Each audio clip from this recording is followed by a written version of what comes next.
Hi, so today we are doing Unit 12 of CFN1, and the name of the unit is Selection of Fats and Oils and their Nutritive Value. So, in this unit, we are going to understand a lot about fats and oils. How should we select them? What all things we should keep in mind while selecting fats and oils? What are the different nutrients present in fats and oils? So, let's start with the introduction first. हमें पता है कि हम fats and oils का use करते हैं cooking करने के लिए, फ्राइंग करने के लिए। इससे हमारे खाने में एक बहुत अच्छा फ्लेवर आता है, रिचनेस आती है। ऑल्सो ऑयल्स और फैट्स जो होते हैं वो बहुत अच्छे सोर्सेज होते हैं, कॉन्सेंट्रेटेड सोर्सेज होते हैं एनर्जी के और एसेंशियल न्यूट्रिएंट्स के। अब बहुत सारे फैट्स एंड ऑयल्स अवेलेबल हैं आज के टाइम में मार्केट के अंदर। ये जो ऑयल होते हैं एक्सट्रैक्ट करे जाते हैं नेचुरल सोर्सेज से, फिर इनको रिफ़ाइन किया जाता है। कुछ जो ऑयल होते हैं वो ज़्यादा महंगे होते हैं एज़ कम्पेयर टू अदर्स। तो इस यूनिट में हम सीखेंगे अलग अलग तरह के फ़ैट ऑयल्स के बारे में जो कॉमनली हमारी कंट्री के अलग अलग पार्ट्स में यूज़ किया जाता है। सबसे पहले समझ लेते हैं the main thing about fats and oils. तो ये बने होते हैं ग्लाइसरॉल और फैटी एसिड से। फिज़िकल स्टेट की बात करें तो फैट्स जैसे कि घी, वनस्पति, ये सॉलिड स्टेट में होते हैं रूम टेम्परेचर में। जब आप रूम टेम्परेचर में घी या वनस्पति को रखते हो तो ये सॉलिड होते हैं। वाइल जो ऑयल होते हैं जैसे मस्टर्ड ऑयल, सनफ्लावर ऑयल, ये लिक्विड ही रहते हैं। तो इनकी फिजिकल स्टेट लिक्विड ही रहती है। Visible and invisible fats. Visible fats कौन से होते हैं? वो फैट्स जो डायरेक्टली फूड के अंदर ऐड करे जाते हैं जैसे बटर, घी, वेजिटेबल ऑयल। और इनविजिबल फैट होते हैं जो ऑलरेडी प्रेजेंट होते हैं खाने के अंदर, जैसे सीरियल्स के अंदर भी कुछ फैट होता है, पल्सेस के अंदर भी होता है, एग योक में भी होता है, मीट में भी होता है। तो इनविजिबल फैट होता है नेचुरली जो प्रेजेंट होता है as an integral component of the food. तो विजिबल तो जो आप ऊपर से डाल रहे हो और इनविजिबल जो ऑलरेडी प्रेजेंट है। नाउ न्यूट्रिटिव वैल्यू देख लेते हैं हम ऑयल्स एंड फैट्स की। सबसे पहले तो फैट्स जो होते हैं बहुत रिच सोर्स है ये एनर्जी का। ये हमें प्रोवाइड करते हैं 9 कैलोरी पर ग्राम हमें मिलते हैं फैट से, जो कि कार्बोहाइड्रेट से भी ज़्यादा है। 9 कैलोरी पर ग्राम, ये डबल है कार्बोहाइड्रेट से, इवन मोर देन डबल है कार्बोहाइड्रेट से। तो बहुत ज़्यादा एनर्जी मिलती है हमें। वाइटामिन की बात करें तो they are carrier of fat soluble vitamin like A, D, E and K. And then fats जो होते हैं लेकिन बहुत लंबा समय लेते हैं डाइजेस्ट करने में, पेट में बहुत लंबे समय तक रहते हैं और फीलिंग होती है हमें फुलनेस की।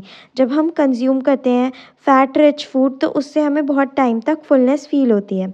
Then heart health. Vegetables oils जैसे कि सोयाबीन और सनफ्लावर, इसके अंदर एसेंशियल फैटी एसिड्स होते हैं जो कि हमारे हार्ट और स्किन को हेल्दी रखने में भी मदद करते हैं। अब commonly used fats and oils क्या क्या हैं? बटर। बटर की कैरेक्टरिस्टिक्स देखें तो इसको कैसे बनाया जाता है? चर्न किया जाता है फ्रॉम क्रीम। ये रिच होता है विटामिन ए में। इसको यूज़ किया जाता है for spreads, on sandwiches, cakes. घी जो होता है ये क्लैरिफाइड बटर होता है। घी एक्सपेंसिव होता है लेकिन इसकी ज़्यादा लंबी शेल्फ लाइफ होती है। घी को यूज़ किया जाता है कुकिंग के लिए, फ्राइंग के लिए, स्वीट्स बनाने के लिए। वेजिटेबल ऑयल्स जो होते हैं ये एक्सट्रैक्ट किए जाते हैं फ्रॉम सीड्स एंड फ्रूट्स जैसे mustard oil, coconut oil etcetera. And vegetable oils को यूज़ किया जाता है कुकिंग के लिए, डीप फ्राइंग के लिए, और ये हार्ट हेल्दी भी होते हैं। वनस्पति जो होता है ये हाइड्रोजनेटेड वेजिटेबल ऑयल होता है। ये सेमी सॉलिड होता है और ये चीप होता है। इसको यूज़ किया जाता है कमर्शियल बेकिंग में और फ्राइंग में, फूड को क्रिस्प बनाने के लिए। ऑलिव ऑयल जो होता है ये हाई होता है इन मोनो अनसैचुरेटेड फैट्स। ये रिच होता है वाइटामिन्स में एंड इसको हम यूज़ करते हैं ऑलिव ऑयल को सैलेड की ड्रेसिंग्स में, specially extra virgin olive oil को, और कुकिंग के लिए यूज़ करते हैं। अब किस तरीके से हमें ऑयल्स को सिलेक्ट करना है और स्टोर करना है? सिलेक्शन क्राइटेरिया क्या होना चाहिए? चूज़ करने चाहिए प्रोडक्ट जिनका नेचुरल कलर और फ्लेवर हो। इंश्योर करना चाहिए कि जो ऑयल है वो क्लीन है, उसमें किसी भी तरह का डर्ट नहीं है, स्मेल नहीं है और सॉलिड पार्टिकल्स नहीं है। हमें रेपुटेटेड ब्रांड्स के जो सील्ड कंटेनर्स होते हैं जिसमें अडल्ट्रेशन नहीं होती, ऐसे ही पैकेजिंग के ऑयल्स खरीदने चाहिए। फॉर हार्ट हेल्थ हमें देखना चाहिए for a balance of fatty acids. Then care during storage, जब आप स्टोर करते हो तो फैट्स क्या होते हैं, वो स्पॉइल हो जाते हैं जब वो एक्सपोज होते हैं एयर से, वाटर से, एंजाइम से, तो हमें इसका ध्यान रखना है। प्रिवेंट करना है ऑयल्स और फैट्स को हमें स्टोर करना है इन अ कूल प्लेस, जहाँ पे कि मॉइस्चर ना हो, मॉइस्चर फ्री कंटेनर्स में रखना है।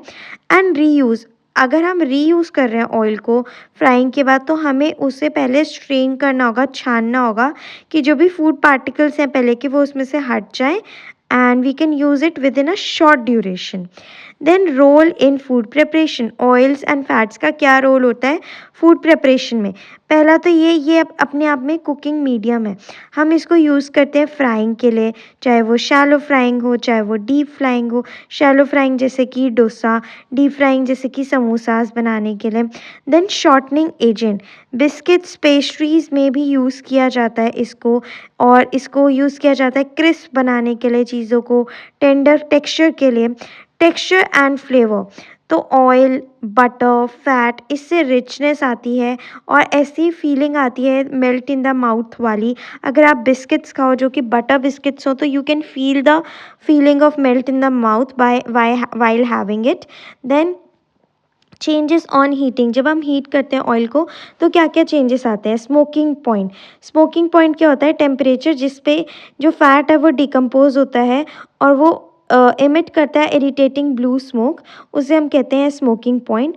ऑयल जिनका हाई स्मोकिंग पॉइंट होता है जैसे वेजिटेबल ऑयल, उनको प्रेफर किया जाता है डीप फ्राइंग के लिए ओवर घी।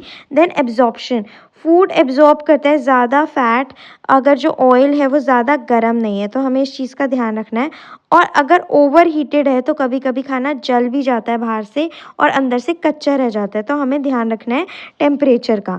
देन हेल्थ टिप क्या है कि हमें हीट नहीं करना चाहिए फ़ैट को टू द स्मोकिंग पॉइंट, क्योंकि इससे क्या होता है हार्मफुल डिकम्पोजिशन प्रोडक्ट प्रोड्यूस होते हैं। So this is all about this unit, जिसमें हमने ऑयल्स एंड फैट्स के बारे में समझा कि हम क्या होते हैं ऑयल एंड फैट्स, इनकी फिजिकल स्टेट क्या होती है, विजिबल एंड इनविजिबल फैट, उनके न्यूट्रिटिव वैल्यू, क्या क्या कॉमन फैट्स एंड ऑयल्स हैं जो यूज़ करे जाते हैं, किस तरीके से हमें सिलेक्ट करते हैं, इसको स्टोर करते हैं, फूड प्रिपरेशन में ऑयल का क्या रोल होता है, कैसे चेंज होता है ऑयल हीट करने पे। So this is all about this unit. I hope you like this video. If you like this video, do give it a thumbs up, subscribe to my channel for more such videos. Thank you for watching.